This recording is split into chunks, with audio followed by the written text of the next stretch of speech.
حضرت جناب سیدنا سری سختی رحمتullah علیہ فرماتے میرا دل سخت ہو گیا تھا، میں بڑا پریشان رہتا تھا۔ حضرت معروف کرخی رحمتullah علیہ کی بارگاہ میں کئی دفعہ عرض کی، میں نے کہا بابا میں اس کا کیا کروں، یہ سخت ہو گئے، مہینوں ہو گئے یہ اللہ کے خوف میں نہیں رویا، سالوں بیت گئے حضور کی نعت سن کے نہیں رویا، اب تو کتنا وقت گزر گیا ہے، اسے مدینے جانے کے لیے بھی رونا نہیں آتا، حضور یہ سخت ہو گیا ہے، کوئی رحمت کی نظر ہو، خشکی سی آ گئی ہے، عجیب سی میل چڑھ گئی ہے۔ فرماتے کئی دفعہ میں نے خواہش کا اظہار کیا۔ ایک دن نا عید کا دن تھا تو حضرت معروف کرخی نے ایک چھوٹا سا بچہ انگلی کے ساتھ لگایا ہوا تھا، تو حضرت آ رہے تھے تو میں نے کہا حضور آپ کدھر سے آ رہے ہیں، یہ بچہ کون ہے؟ فرمانے لگے یتیم ہے۔ سارے بچے عید والے دن اخروٹ کے ساتھ کھیل رہے تھے، بیچارے کے پاس اخروٹ کوئی نہیں، تو حضور آپ کیا کریں گے؟ تو حضرت معروف کرخی کہنے لگے پیسے تو میرے پاس بھی کوئی نہیں اخروٹ خرید کے دینے کے، میں یہاں سے کھجوروں کی گٹھلیاں چنوں گا، وہ گٹھلیاں بازار میں بک جاتی ہیں، میں یہ گلیوں سے گٹھلیاں چنوں گا اور چن کے میں نے کہیں بیچوں گا، اور جب میں انہیں بیچوں گا تو پھر یتیم کے لیے 2-4 اخروٹ خریدنے کے قابل ہوں گا، پھر میں اسے اخروٹ خرید کے دوں گا۔ پتہ نہیں کہاں کی بات سنا رہا ہوں میں آپ کو، اور پتہ نہیں کہاں کا ذکر کر رہے ہیں بابا جی۔ بچہ یتیم ہے، بچے اخروٹ سے کھیل رہے تھے، اس کے پاس اخروٹ کوئی نہیں۔ بابا آج کا پیر تو معرفت کی بات کرتا ہے، تو یتیم کے لیے گٹھلیاں چننے چلا ہے۔ آج کا پیر تو کہتا ہے میں اسی والے کمرے میں بیٹھ کے تمہیں بڑا عرش کے اعلیٰ کی بات بتاؤں گا، یتیم کے لیے گٹھلیاں چننا، مدرسے کے طلباء کی نوکری کرنا، یتیموں کا، غریبوں کا، ان مجبوروں کا خیال کرنا، یہ تو رواج ہی نہیں ہے آج کا۔ بابا تو کیا کہانی سنا رہا ہے؟ تو حضرت معروف کرخی کہنے لگے گٹھلیاں چنوں گا، پھر انہیں بیچوں گا، پھر جب کچھ پیسے ملیں گے نا تو میں اسے اخروٹ خرید کے دوں گا، اور فرمانے لگے جب یہ اخروٹ سے کھیل کر ہنسے گا نا تو اللہ میرے دل کو سکون عطا فرمائے گا۔ میں گٹھلیاں چننے جا رہا ہوں، میں مزدوری کرنے تیری تلاش میں پھرا، میں جنگل پہاڑ اور دشت میں۔ تو حضرت سری سختی فرماتے ہیں میرے گھر میں پیسے تھے، میں نے کہا حضور اگر یہ نوکری مجھے مل جائے تو میں غلام جو ہوا، اگر مجھے دے دے یہ نوکری تو میں نہ کر لوں؟ فرمانے لگے تو کر لے۔ فرماتے میں اس یتیم کو پہلے گھر لے گیا، وہاں سے میں نے پیسے لیے، پھر بازار لے گیا، کپڑے خریدے، اس کے لیے ٹوپی خریدی، پھر میں نے اسے 2 کھجوریں کھلائیں، پھر اخروٹ خرید کے دیے۔ حضرت سیدنا معروف کرخی کہتے ہیں اس کو میں نے چیزیں دے کے نا، وہ بچہ تھا، بچے ہی ہوتے ہیں، میں نے جب اسے اخروٹ دیے تو وہ دوڑنے لگا، میں بھی ہلکا ہلکا پیچھے چلنے لگا۔ فرماتے ہیں وہ جا کے بچوں کے گروہ میں مل گیا، وہاں درجنوں 20 بچے کھیل رہے تھے، وہ مل گیا، وہ کھیلتا رہا۔ آپ فرماتے لوگوں اس دن میرے رب نے میرے دل کو اپنے قرب کی لذت بھی عطا کی، اور میرا دل تھا میرے سینے پر ساری رات، تھا میرے سینے میں میرا دل، پر ساری رات میرے نبی کے قدموں کا طواف کرتا رہا ہے۔ اب نہ لگ گیا ہے، پاک ہوئے تے پاک بھی ملدا ہے، اے بنا پاکوں پاک نہیں ملدا۔ سادے وجود نو تون دے نالوں اکو تولا ٹکڑا دل دا،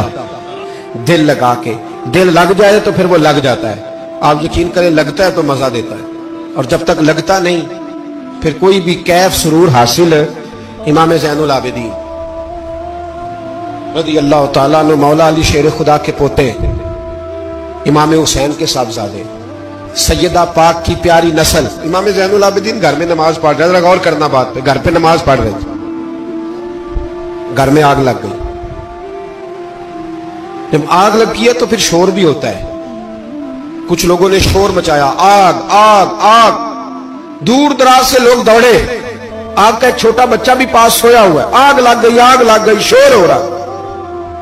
دور دراز سے لوگ پانی لے کے دوڑ رہے ہیں، آگ بجھائی جا رہی۔ امام صاحب نماز پڑھ رہے ہیں، حکم ہے کہ ایسی ایمرجنسی دیکھو تو نماز توڑ دو، پر اس کے لیے جو دیکھے ہی نہ،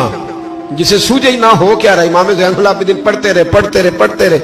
نماز مکمل ہوئی تو آپ کی زوجہ کہنے لگی اللہ آپ پہ رحم کرے، گھر میں آگ لگ گئی تھی، سارا محلہ، سارا گاؤں، سارا شہر ٹوٹ پڑا، بچہ سویا ہوا تھا، آپ نے توجہ ہی نہیں کی۔ تو آپ فرمانے لگے ہلکی سی بن بناہٹ ہوئی تھی میرے کانوں میں، پر میں اللہ کی نماز پڑھ رہا تھا، پر میں اپنے رب کی،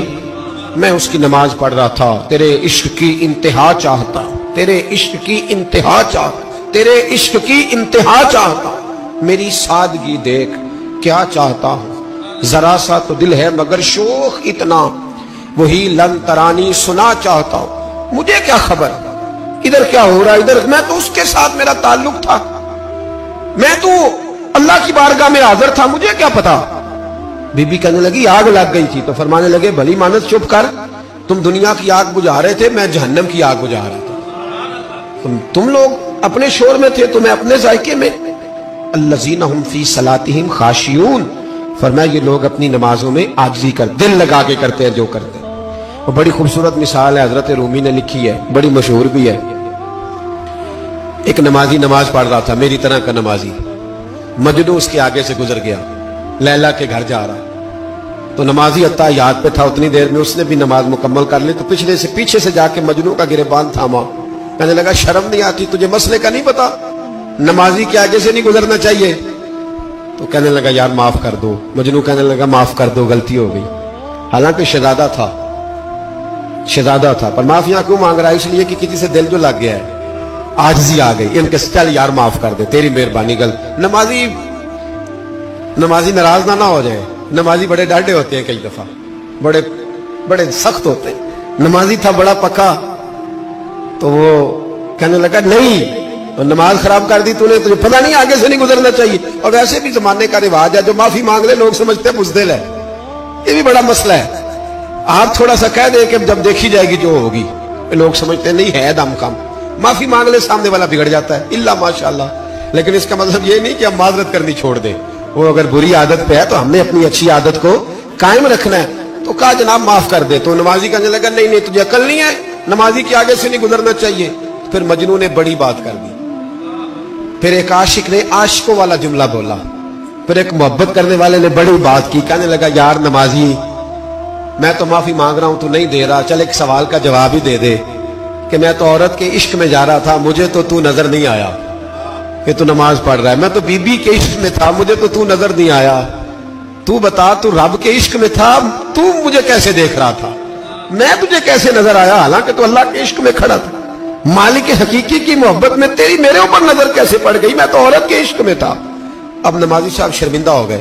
مجنوں کہنے لگا آج کے بعد جب رب کی بارگاہ میں کھڑے ہونا نا تو والذین آمنوا اشد حبا للہ، پھر نماز کے لیے نہیں اس کے پیار میں بھی کھڑے ہونا، دل لگا کے